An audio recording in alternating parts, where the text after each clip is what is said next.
Out where the wild Atlantic Ocean meets the westernmost edge of the British Isles, a lonely finger of granite pierces the churning waves.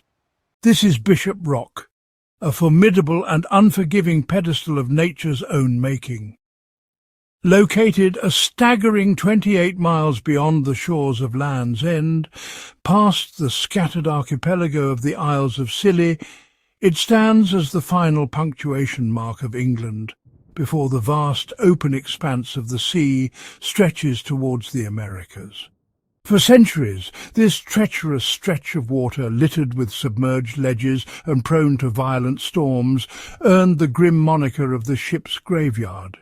It is a place where the sea shows no mercy, a chaotic confluence of currents and weather systems that has claimed countless vessels and souls throughout maritime history. The importance of this remote and seemingly insignificant rock cannot be overstated. It marks the southwestern approach to the English Channel, a vital artery of global trade and naval passage. For sailors returning home after long voyages across the Atlantic, the flash of the Bishop Rock light was the first welcome sign of England. It was a beacon of safety, a guiding star in a liquid wilderness, promising refuge and the end of a perilous journey. Conversely, for those setting out, it was the last farewell, a steadfast guardian watching over them as they ventured into the unpredictable immensity of the ocean. Its presence transformed a place of certain danger into a navigated, albeit still challenging, seaway, making it an indispensable sentinel for the maritime nation of England.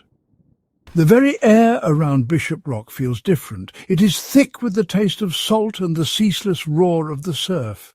Here one feels profoundly on the edge of the world, a tiny human outpost against the overwhelming power of nature. The rock itself is barely large enough to accommodate the structure that has been so bravely built upon it, offering no natural shelter or purchase. Every inch of its existence is a battle against the elements. The wind howls with a primal fury, and the waves, unimpeded by any landmass for thousands of miles, crash against the tower's base with a force that can make the solid granite structure tremble. This is not just a location, it is a frontier, a line drawn between the known world and the great wild unknown. For the mariners who depended on it, the light atop Bishop Rock was more than just a navigational aid. It was a symbol of resilience, of human ingenuity and determination in the face of overwhelming natural odds. It represented a promise kept by those on shore to those at sea, a promise of guidance, of vigilance, and of hope. The rhythmic sweeping beam cutting through the darkest nights and thickest fogs was a message that they were not alone. It spoke of a steadfast duty performed by a handful of men in one of the most isolated and dangerous workplaces on earth, ensuring that others might pass safely through these treacherous waters and return to their homes and families. The Sentinel of the Atlantic stood its post, a testament to the enduring human spirit. The construction of Bishop Rock Lighthouse was a monumental feat of engineering and human perseverance. The first attempt in 1847 was destroyed by a storm before it could be completed. Undeterred, the engineers and builders returned, and in 1858 the lighthouse was finally completed, standing 110 feet tall, a beacon of hope and safety. The lighthouse keepers who manned Bishop Rock were a special breed, enduring isolation, fierce storms, and the constant threat of disaster. Their daily routines involved maintaining the light, ensuring the machinery was in working order, and keeping the structure sound against the relentless assault of the sea. These men were the unsung heroes of maritime safety, their vigilance and dedication saving countless lives. Today, Bishop Rock Lighthouse is automated, its light still guiding mariners through the treacherous waters, a lasting legacy of those who built and maintained it. The Sentinel of the Atlantic remains a symbol of human resilience and ingenuity, standing strong against the elements, a beacon of hope in the vast wild ocean. The story of Bishop Rock Lighthouse is one of extraordinary human resolve, a testament to the will to conquer nature's most unforgiving frontiers. Rising from a mere sliver of rock at the very edge of the British Isles, this lighthouse was born from necessity, its light a beacon to mariners braving the treacherous waters of the Atlantic. The first attempt to mark this deadly hazard was a screw-pile lighthouse, an iron structure begun in 1847. The design was innovative for its time, with iron legs intended to anchor the tower to the rock while allowing waves to pass through. It was an ambitious design, intended to offer less resistance to the waves than a solid tower. Engineers and labourers toiled in harsh conditions, assembling the iron framework piece by piece, often battling fierce winds and unpredictable tides. However, before it could even be completed and fitted with its lighting apparatus, the Atlantic Ocean delivered its devastating verdict. The structure, exposed and vulnerable, was no match for the relentless storms that battered the rock. In the winter of 1850, a ferocious storm swept through the area, and when the seas calmed, the entire iron structure had vanished, washed away as if it had never been. The sea had claimed its first challenger. This catastrophic failure served as a brutal lesson.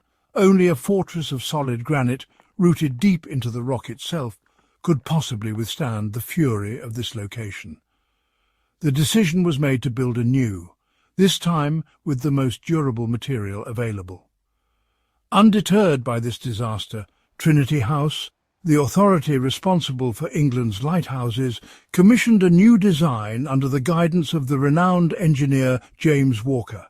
Walker's vision was clear: a solid granite tower anchored deep into the living rock. The plan was for a solid granite tower, a Herculean task given the remote and hostile environment. Every aspect of the build would test the limits of Victorian engineering and the endurance of the men involved. Work began in 1851, but the challenges were immense. The rock itself was barely large enough to support the workforce, and the Atlantic's moods were unpredictable and often violent. The rock was so small and so frequently submerged by waves that workers could only operate during low tide in the calmest of summer weather. Every hour of labour was precious, and often days would pass with no progress as the sea raged. A coffer dam had to be built around the foundation site simply to keep the sea at bay long enough for the masons to lay the first courses of stone. This temporary barrier was a feat in itself, requiring constant maintenance and vigilance.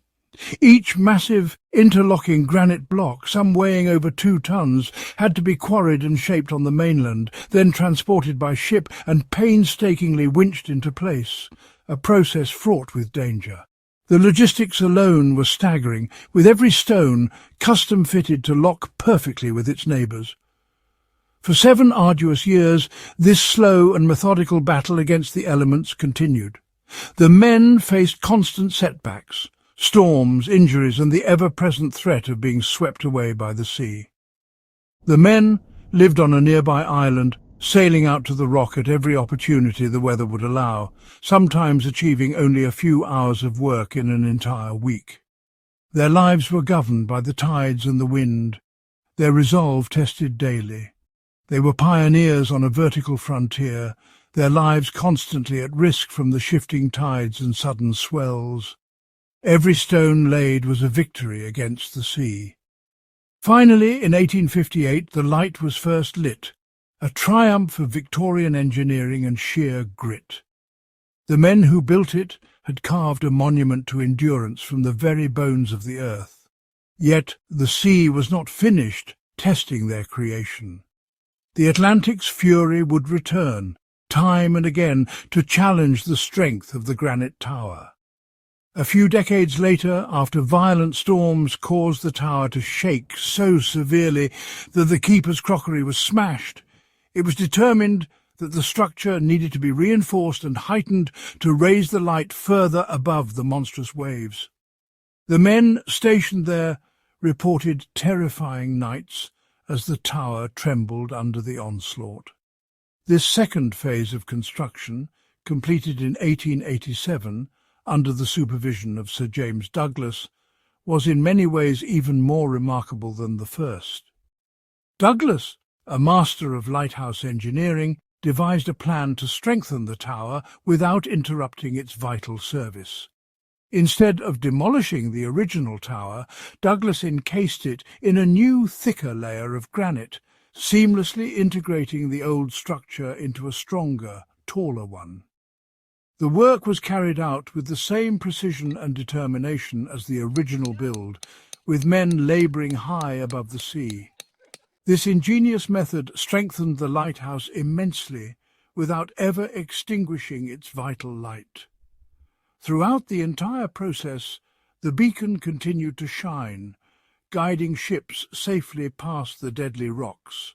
The result was the magnificent tower that stands today, a 49-metre-tall granite giant, the biggest lighthouse in the service, and a unique monument to the relentless spirit of its builders.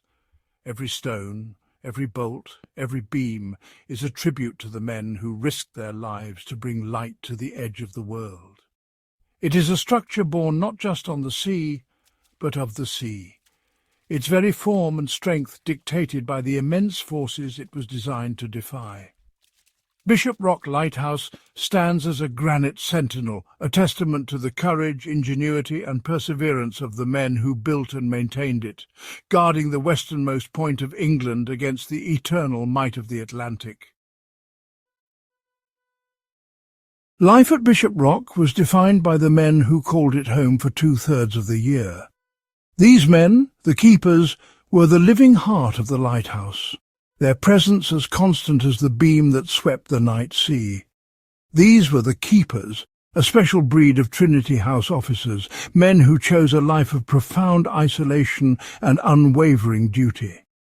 Their days and nights were shaped by the relentless demands of the rock and by the unspoken bond that formed between those who shared its solitude. In the mid-20th century, a typical crew consisted of 3 men, a principal keeper and 2 assistant keepers. Each man brought his own strengths, quirks and stories, but all were united by the singular purpose of keeping the light burning, no matter the cost. They were individuals like George Williams, a seasoned veteran with nearly 2 decades in the service, whose calm demeanour was forged by countless storms. His steady hand and quiet authority set the tone for the crew, especially during the long, dark winters when tempers could fray and nerves were tested. Alongside him might be men like Terry Johns, with over a dozen years of experience, or younger keepers like Roger Seamans, who, despite his youth, understood the unique demands of the rock. The mix of generations created a dynamic blend of tradition and adaptability, each man learning from the others. For them, this was not just a job. It was a vocation that suited a particular temperament, that of a loner, a self-reliant soul who could find contentment in a small, ordered world. The isolation was both a challenge and a comfort, a test of character that few could endure for long. The rhythm of life was dictated by the watch schedule, a relentless cycle that ensured the light never failed. Every day was divided into strict shifts, and every man knew his responsibilities down to the minute. The 24 hours of the day were divided among the 3 keepers, resulting in a demanding 56-hour work week with no concept of overtime pay. Sleep was snatched in short bursts, and fatigue was a constant companion. One man might take the lonely graveyard watch from midnight to 4 a.m., his only companions the sound of the wind and the rhythmic sweep of the beam. In those hours the keeper was the sole guardian of the light, responsible for the safety of every ship that passed in the darkness. He would then be relieved by the next keeper, who would stand watch until midday. The handover was brief but essential, a moment to share any issues or warnings before the next man took up the vigil. The day would continue with shorter 4-hour shifts until the cycle began anew at midnight. The keepers moved through the tower like clockwork, each step and task part of a well-rehearsed routine. This constant rotation meant that a keeper's life was a fragmented series of work, rest and domestic chores, all lived within the confined vertical world of the tower. The men became intimately familiar with every inch of the structure, from the lantern room to the engine house below. Each man brought his own story and reasons for being there. Some were drawn by the call of the sea, others by the promise of steady work. But all were tested by the relentless routine and the ever-present threat of the elements. Some were drawn by the tradition of the service, perhaps following a father or grandfather into the light. The legacy of the keepers was a proud one, passed down through generations of men who understood the weight of responsibility.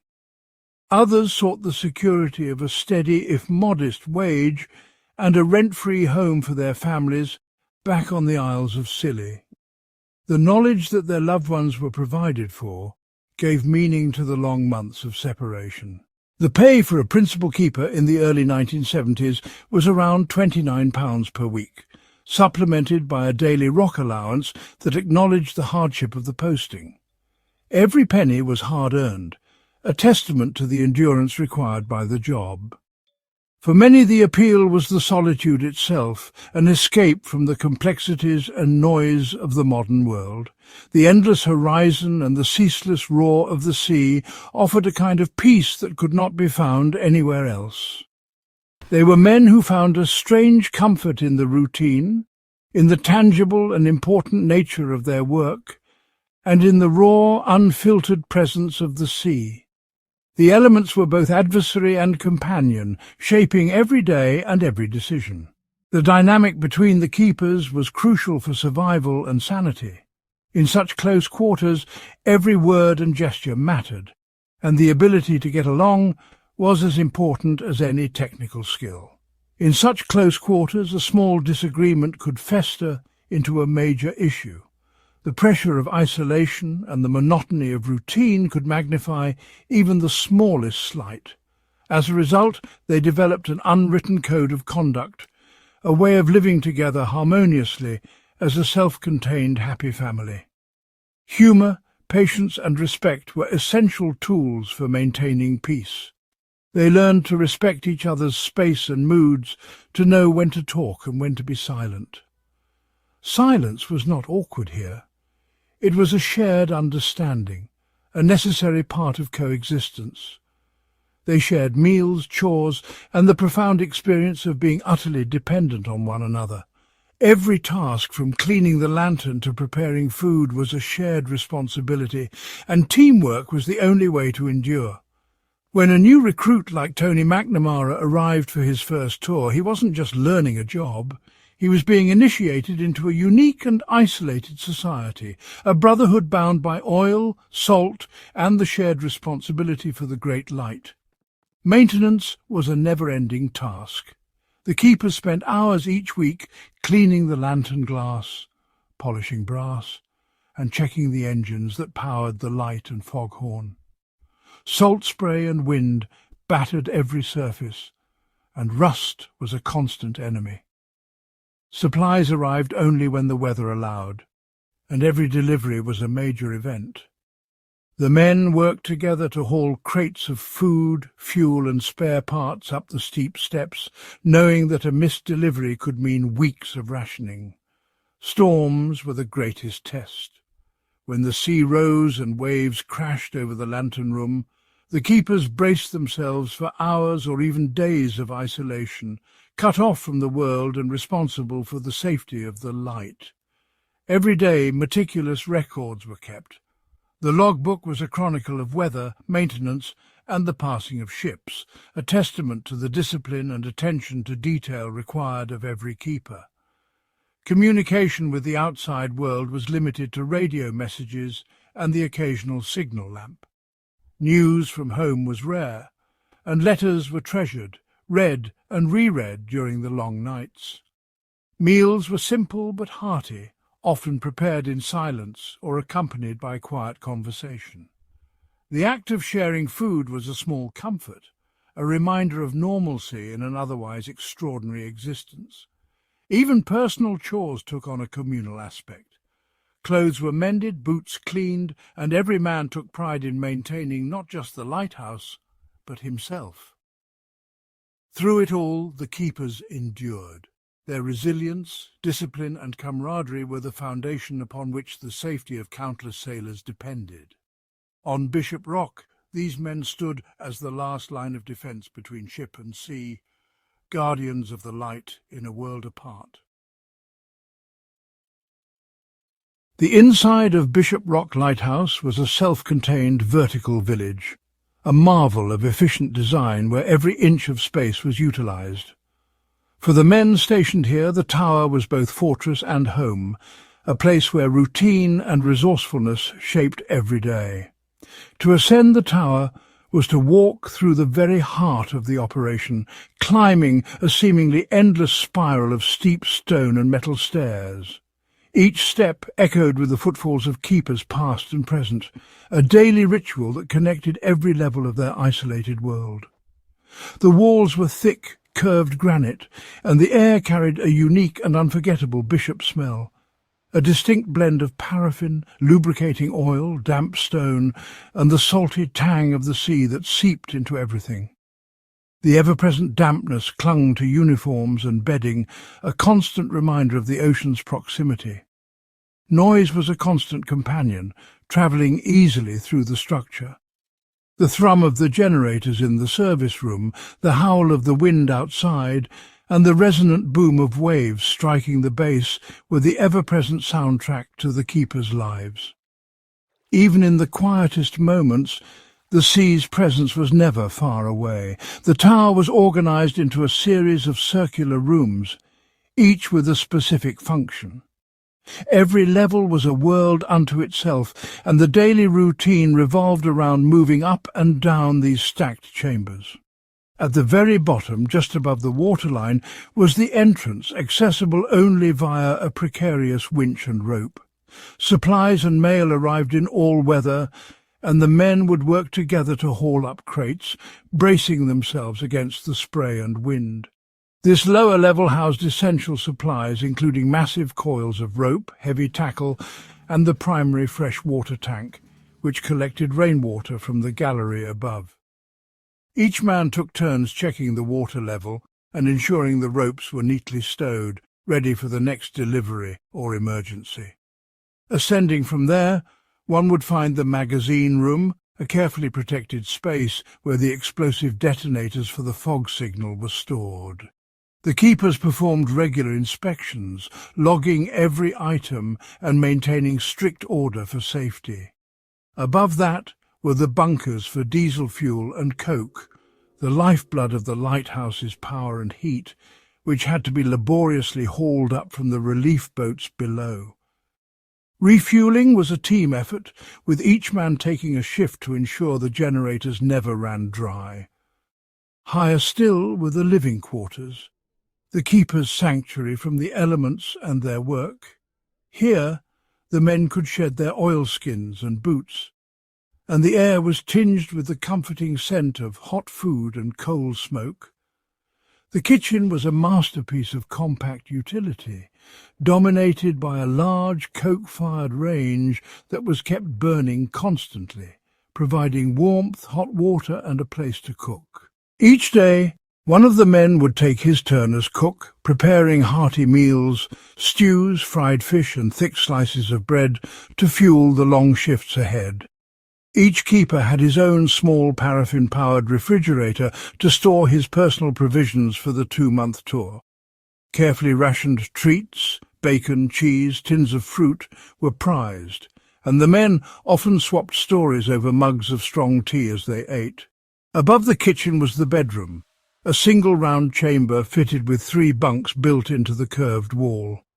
Each man had his own bunk, a small locker for personal effects and a heavy curtain for privacy. Sleep came in shifts, with the off-duty keeper catching rest while the others stood watch. This was followed by the small sitting room, the social hub of the lighthouse.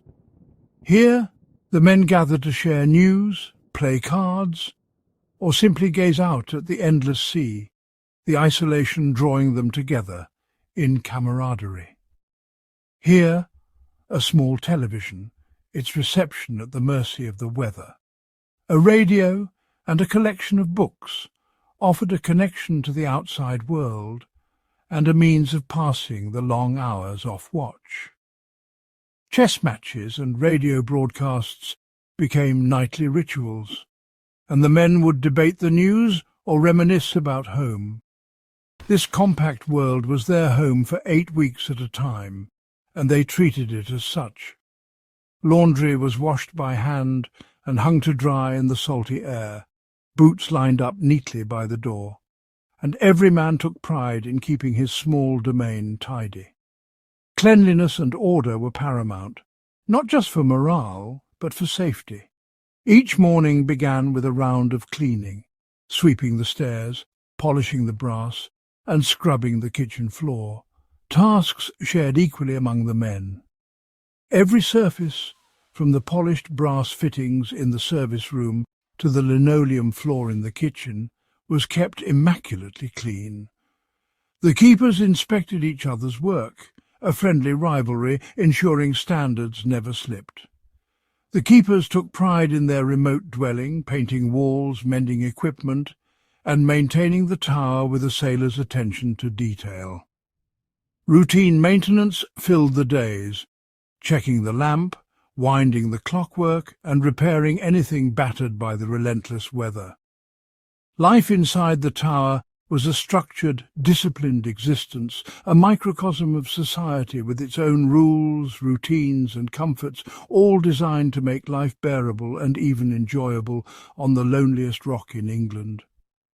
For the men of Bishop Rock, every day was shaped by the rhythm of the sea, the demands of the light, and the quiet satisfaction of a job well done. The true heart of Bishop Rock was not its living quarters, but rather the lantern room at its apex, a sanctum of glass, metal, and relentless purpose. Here magnificent Victorian-era machinery stood shoulder to shoulder with more modern diesel generators, a testament to the evolution and endurance of engineering. The main optic, the very soul of the lighthouse, was a colossal structure of glass prisms and gunmetal, weighing a hefty 11 tons. Every component was meticulously crafted for both durability and precision, from the intricate gearing that controlled the rotation to the robust framework supporting the lens. The lens assembly itself was a marvel of 19th century ingenuity. Floating in a trough of mercury, the lens achieved a state of near-perfect balance. This allowed the entire 11-ton structure to rotate with the gentlest push. Sometimes a single finger was all it took. The mercury bath not only reduced friction but also protected the delicate mechanism from the corrosive effects of salt air and humidity, ensuring smooth operation year after year. At the core of the optic, paraffin lamps burned with a steady, unwavering flame. The lens gathered and focused this light into powerful beams, projecting them across the sea for miles. The alignment of the prisms, the cleanliness of the glass, and the steadiness of the rotation were all critical. Any deviation could mean disaster for ships relying on the beacon. The daily rituals required to keep this machinery running were as precise as the mechanisms themselves. Paraffin, the lifeblood of the lamp, was stored in heavy tanks deep within the tower. Each evening, a keeper would descend to the storage room, check the levels, and prepare the system for the night ahead. To fuel the light, a keeper had to manually pump air to a pressure of 70 pounds per square inch, forcing the paraffin up through a network of pipes to the burner in the lantern room. This was no small feat. The pump required both strength and rhythm, and the process had to be repeated until the pressure gauge read true. Every morning, as the first rays of sunlight crept over the horizon, the keepers performed a meticulous shutdown procedure. The lamp was extinguished, and heavy curtains were drawn around the inside of the giant lens. This was a critical safety measure, designed to prevent the powerful magnifying glass of the optic from focusing the sun's rays and igniting a fire within the lantern room. The curtains, made of thick, fire-resistant material, had to be checked for wear and replaced as needed. The keepers inspected every seam and fastener, ensuring there were no gaps through which sunlight could slip. Beyond the main light, the keepers were responsible for a host of other systems, each with its own demands and dangers. The fog signal, for instance, was a vital, if much disliked, piece of equipment. On nights thick with fog, when the light was rendered useless, the keepers had to brave the elements every 10 minutes. Out on the exposed, windswept gallery, they would attach an explosive charge of gun cotton to a small jib crane, swing it out over the sea, and detonate it. The resulting sharp bang served as an audible warning to any nearby ships. This was a cold, wet and miserable task, often performed in total darkness, with the wind howling and the sea crashing below, a stark reminder of the harsh realities of their duty. The service room below the lantern was a cacophony of mechanical life, filled with the hum and clatter of engines and gears. Diesel generators provided electricity for the keepers' living quarters and for charging the large batteries that served as a backup power source. These machines demanded constant vigilance. Each day the keepers checked fuel levels, topped up oil and inspected belts and filters for signs of wear. Any irregularity, a strange vibration, a change in exhaust colour, a drop in voltage, had to be investigated immediately. Spare parts were kept in meticulously organised cabinets and every tool had its place. The keepers' maintenance routines were exhaustive. Bearings in the lens mechanism were cleaned and lubricated on a strict schedule. The mercury trough was checked for contamination and topped up as needed, always with the utmost care due to its toxicity.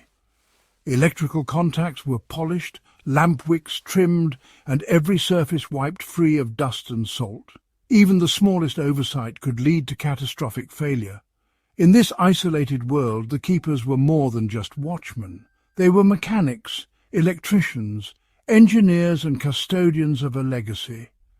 Their work was a continuous cycle of maintenance, cleaning and operation, a series of rituals that kept the heart of the lighthouse beating strong and its life-saving light shining bright, no matter what the sea or sky might bring.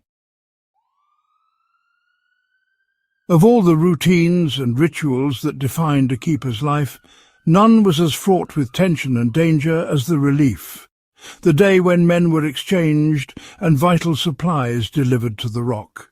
This was not a simple handover, but a high-stakes operation where the line between safety and disaster was perilously thin. The relief was entirely at the mercy of the Atlantic. Even on a calm day, the sea could turn treacherous in moments, and the keepers knew that the ocean's mood dictated everything.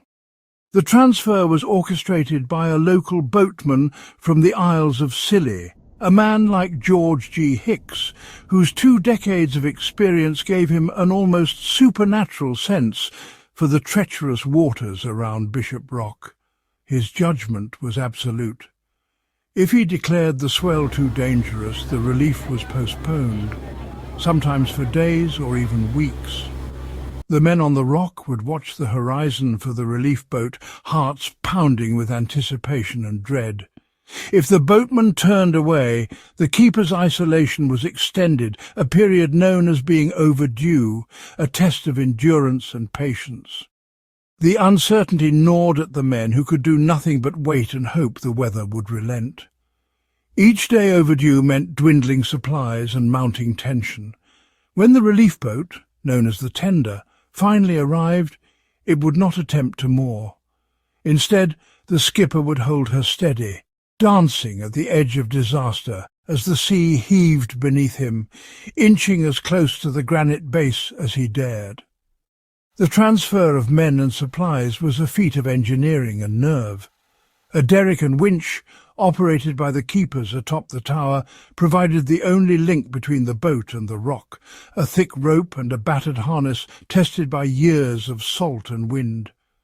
The man preparing to land would step onto the slick deck, slip into the harness and wait for the signal. Timing was everything. A single misstep could mean disaster. As the boat rose on a towering swell, the keeper would be hoisted skyward, sometimes 20 feet or more, before the vessel dropped away, leaving him suspended above the boiling sea, utterly exposed. The operation demanded flawless teamwork. The keeper on the rope, the men at the winch and the boatmen below all had to act in perfect unison, communicating with shouted orders and frantic hand signals. As the boat reached the crest of a wave, the winchmen would haul with all their might, lifting the keeper from the deck at the precise moment the vessel began to fall away. A heartbeat too soon or too late could send the man crashing into the sea or slamming against the stone. For a few harrowing seconds, the man would swing like a pendulum between the granite wall and the churning sea, before being hauled through the narrow entrance, often bruised, always grateful to be alive. Supplies made the same perilous journey, nets of food, barrels of oil, mail bags, and even replacement gears for the lantern, all swinging over the abyss, each transfer a gamble with the elements. Every relief was a raw display of courage and skill, a test of nerve for all involved. The danger was ever present, and the men knew that a single mistake could mean disaster. In these moments the isolation of Bishop Rock was absolute. Suspended between the stone tower and the world beyond, the keepers felt the full weight of their solitude and the unforgiving power of the sea. For the man leaving the rock, the relief was a journey back to the world of men, a return to warmth and conversation. But it began with a leap of faith into the unknown, trusting his life to rope, winch, and the skill of his comrades. For the new arrival, the relief was a baptism by ordeal, his first taste of the rock's isolation and the brotherhood of men who kept its light burning.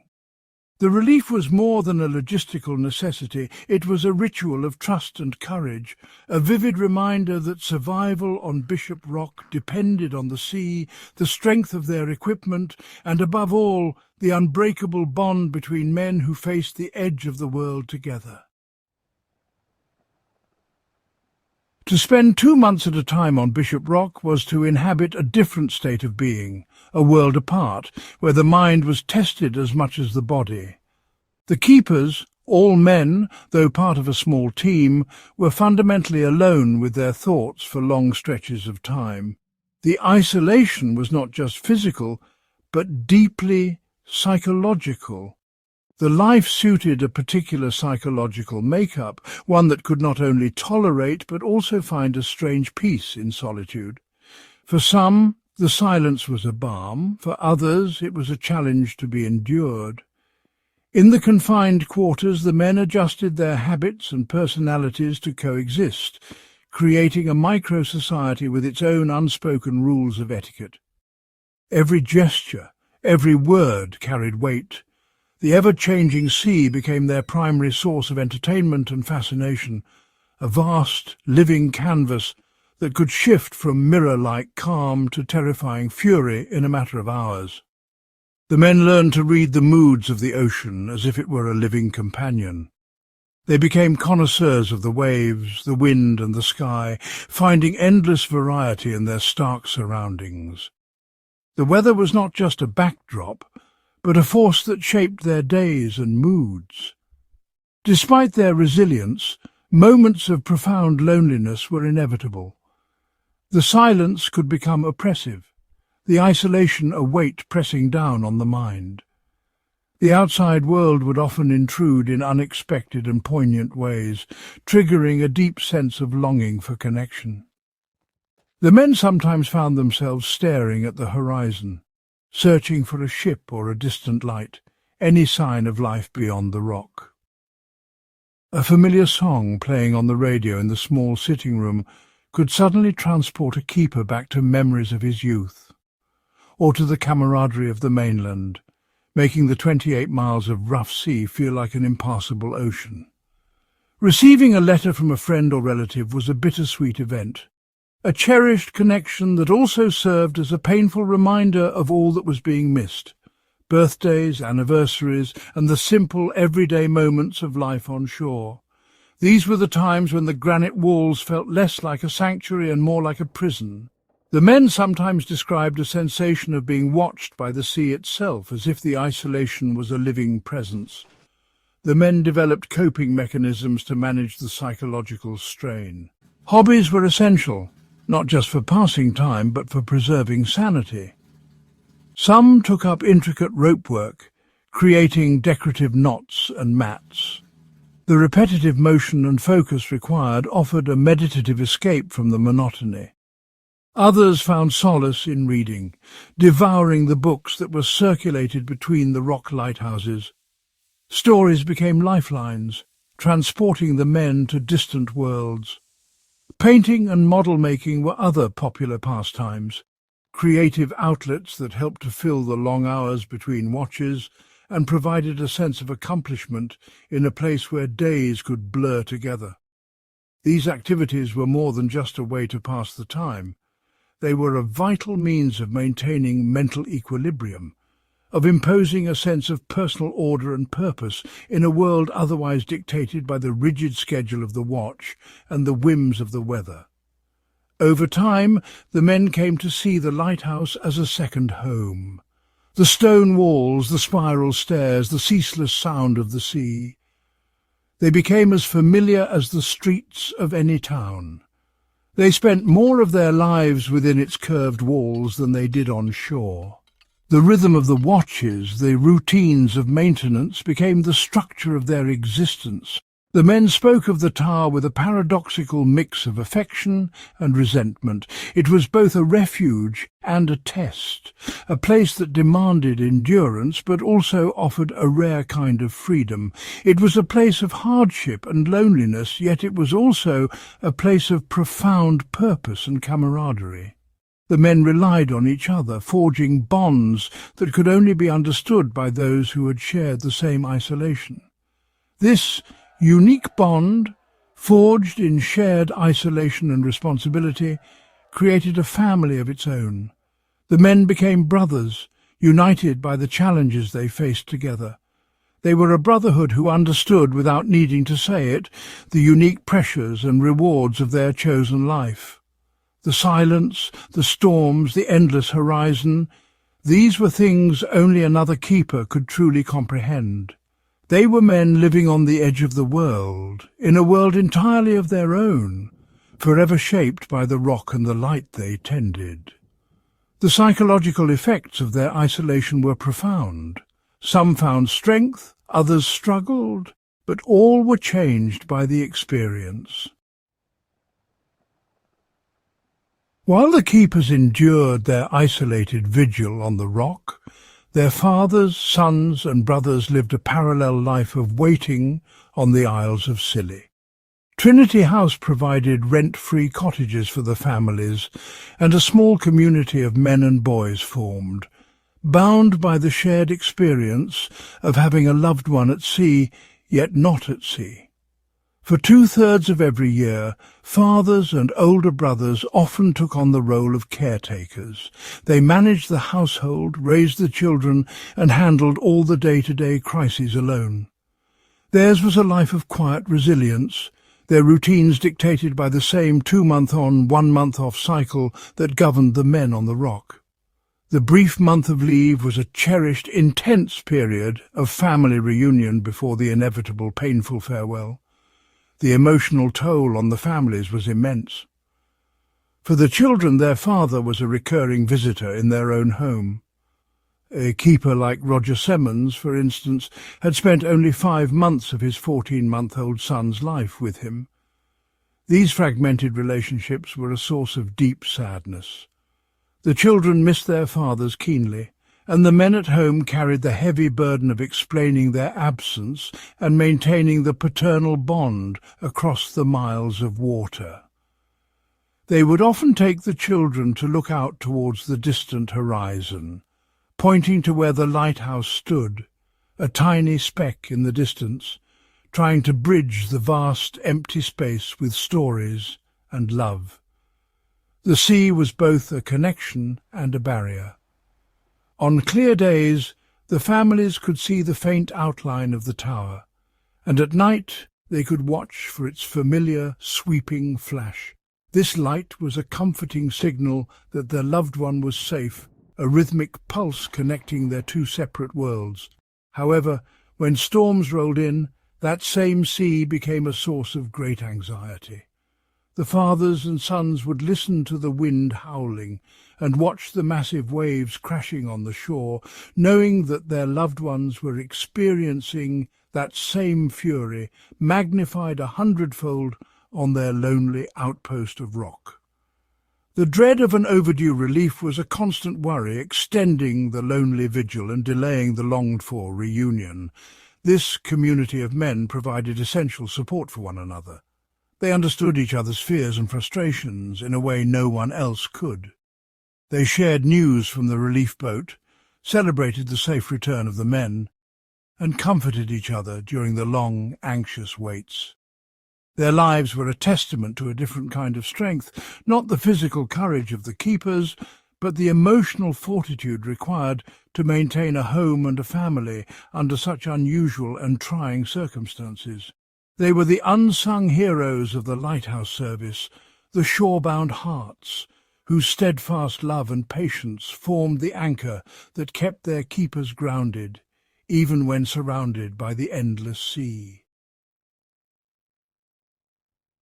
By the 1970s, even in a place as timeless as Bishop Rock, the winds of change were beginning to blow. The world outside was racing forward, and the technologies that had kept the great light shining for nearly a century were slowly becoming relics of a bygone age. The paraffin lamps, the hand-cranked pressure pumps, and the manually detonated fog signals, once the pride of the keepers, were all destined for the museum. For generations, Bishop Rock had been a fortress of tradition, manned by a brotherhood of men whose lives revolved around the relentless rhythm of the sea and the demands of the light. These keepers, often isolated for weeks at a time, relied on their technical skills, their resourcefulness, and their camaraderie to keep the beacon burning through the fiercest storms. Every task, from winding the clockwork to cleaning the lens, was performed by hand, a testament to the endurance and ingenuity of the men who called the lighthouse home. But as the 20th century advanced, whispers of automation began to reach even the most remote outposts. Other lighthouses closer to civilization had already begun to experiment with new systems: electric lamps, automated fog signals, and remote monitoring. For the men of Bishop Rock, the prospect of automation was both a promise and a threat. On one hand, it offered relief from the long, lonely tours, the missed family moments, and the perilous relief transfers that had claimed more than a few lives. It meant a life lived entirely on shore, a normal existence that many had quietly longed for. Yet, on the other hand, it signalled the end of a way of life that had defined generations of men. The unique brotherhood forged in the isolation of the tower, the pride in mastering complex machinery, the satisfaction of knowing that the safety of countless sailors depended on their vigilance. All of this was threatened by the coming of the machine. The skills they had spent years perfecting, tending the lamp, maintaining the engines, repairing the foghorn, would soon be obsolete, replaced by silent circuits and remote sensors. The transition was not immediate. Plans were drawn, blueprints studied, and engineers arrived to survey the ancient tower. The future envisioned a lighthouse, powered by electricity from automated generators, with a modern electric lamp replacing the old paraffin burner. The fog signal would become an electronic horn activated by a sensor, and all these systems would be monitored remotely from a control centre on the mainland. The tower would no longer need its kitchen, its bedroom, or its sitting room. It would become a hollow shell, a house without a family, its sole purpose reduced to a purely mechanical function. The bishop's smell of oil, coke, and humanity would fade, replaced by the sterile air of an unattended machine.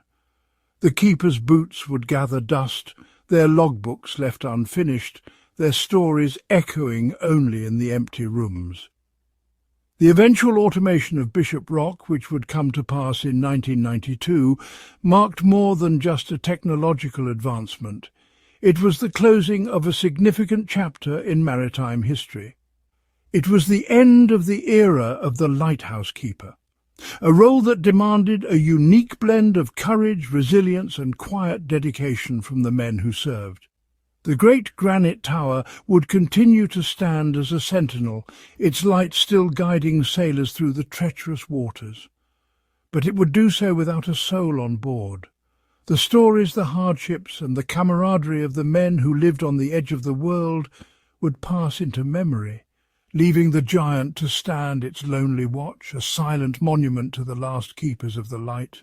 Bishop Rock Lighthouse is more than a beacon. It's an engineering marvel born from the relentless conflict between human ingenuity and the raw power of the Atlantic. Its construction posed challenges that would have daunted even the most seasoned builders of the Victorian era.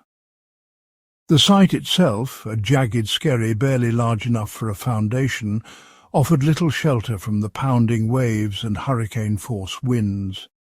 Early attempts to anchor the tower in the mid-19th century were met with disaster as storms swept away men and materials alike. Yet persistence and innovation prevailed. Engineers led by James Walker devised a new plan. A granite tower, each block meticulously cut and dovetailed so that the structure would act as a single monolithic unit. The stones quarried from Cornwall were individually numbered and shipped out to the Rock, where teams worked in narrow windows of calm weather to fit them together like a three-dimensional puzzle. The interlocking blocks, combined with deep-set iron dowels, provided unprecedented strength, allowing the lighthouse to absorb and deflect the energy of the sea rather than succumb to it. The later redesign by Sir Thomas Matthews brought further advancements. The tower was encased in an additional layer of granite, increasing its mass and stability. Newer hydraulic cranes and steam-powered winches enabled the transport and placement of heavier blocks, while the use of Portland cement created a watertight seal protecting the inner core from erosion. The lantern itself was a marvel of precision engineering, with a lens system crafted to focus the light into a powerful, far-reaching beam, visible for miles across treacherous waters. Every element of Bishop Rock's design speaks to a history of adaptation and problem-solving. The spiral staircase, the ironwork, the lightning conductors, all were tailored to withstand the relentless assaults of wind, salt and time. The lighthouse stands today not just as a guide for mariners, but as a monument to the engineers and craftsmen who turned a barren rock into one of the world's great maritime achievements. Their legacy endures in every weathered stone, every beam of light that pierces the Atlantic darkness.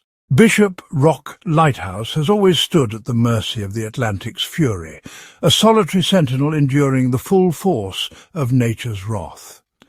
Storms here are not merely weather events, they are trials of endurance, shaping every aspect of life within the tower. Gale-force winds howl like banshees, hurling salt spray and debris against the granite walls.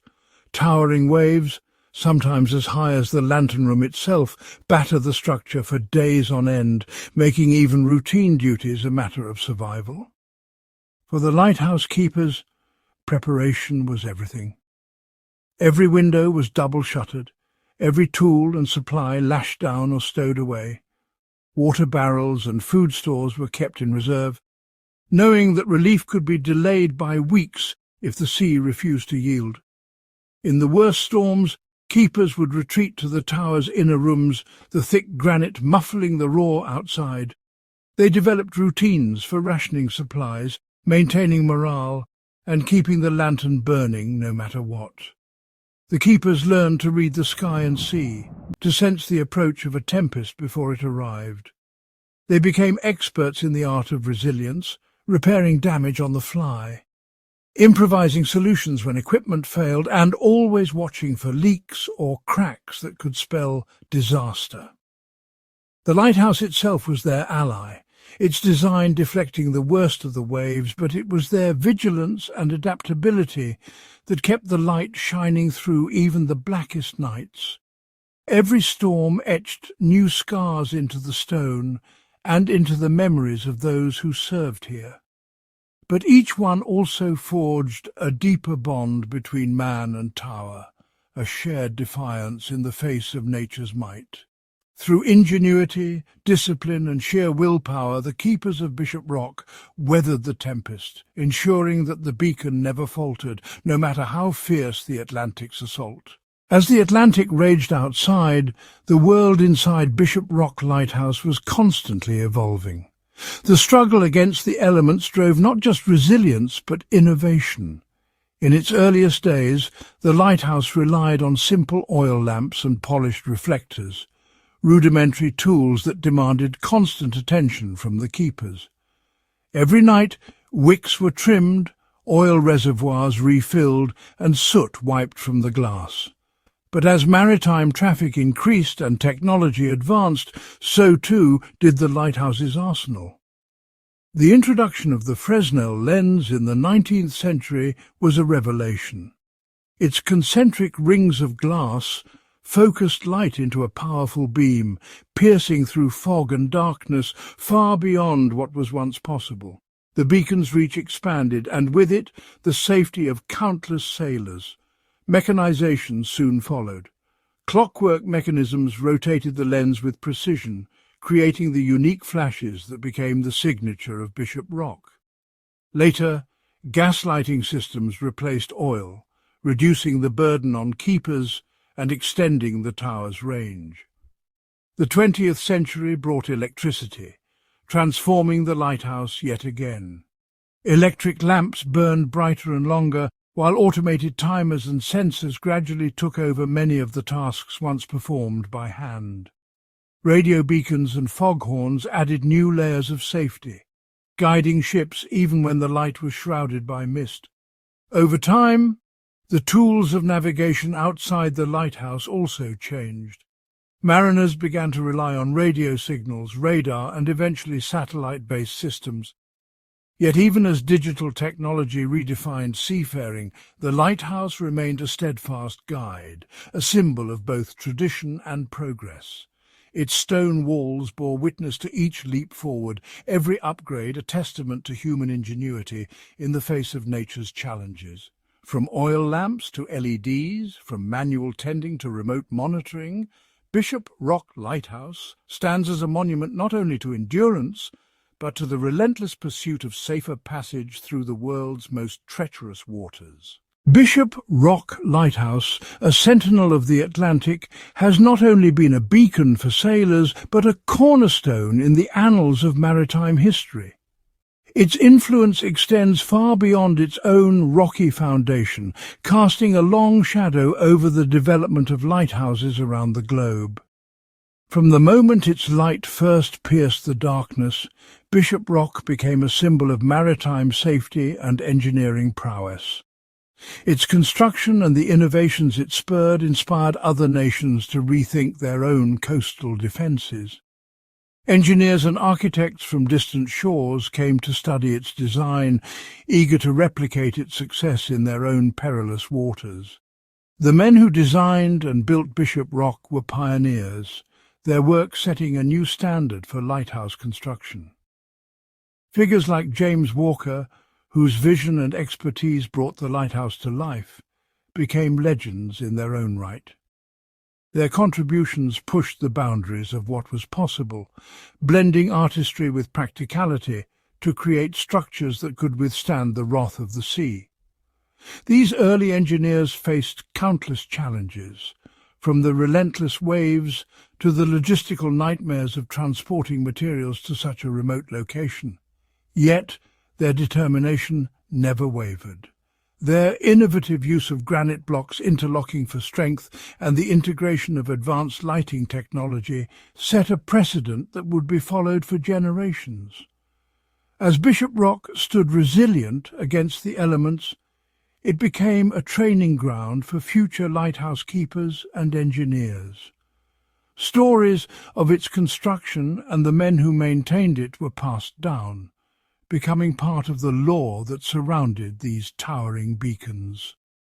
The lighthouse's legacy is also a testament to the relentless pursuit of progress. Each technological advance, from the Fresnel lens to electrification, was a step forward not just for Bishop Rock, but for all lighthouses. The men who worked on these advancements carried the torch of innovation, ensuring that every new lighthouse built was safer and more efficient than the last. Today, Bishop Rock stands as a monument to these pioneers. Its light, still shining brightly, is a reminder of the human spirit's capacity to overcome nature's fiercest challenges. The legacy of Bishop Rock Lighthouse is etched in stone and steel, its influence felt in every corner of the maritime world. Life at Bishop Rock Lighthouse was defined by more than just the relentless rhythm of the sea and the demands of the machinery. At its core, it was a place where a unique brotherhood flourished, men bound together by duty, isolation, and an unspoken code of mutual reliance. Within the thick granite walls, daily routines became rituals. Each morning began with a careful inspection of the lantern room, followed by the winding of the clockwork that powered the great lens. Every task, from polishing brass fittings to maintaining the fog signal, required teamwork and trust. Meals were communal events, cooked in a modest galley and shared around a battered wooden table. Here, stories were told and retold, tales of monstrous waves near misses and the quirks of former keepers. Laughter echoed through the tower as they recounted practical jokes played on new arrivals, or the time a gull managed to steal a keeper's lunch right from his hands. Chessboards and battered decks of cards offered friendly competition during long evenings while handwritten letters from home were read aloud, connecting them to a world beyond the horizon. The camaraderie forged on Bishop Rock was a lifeline.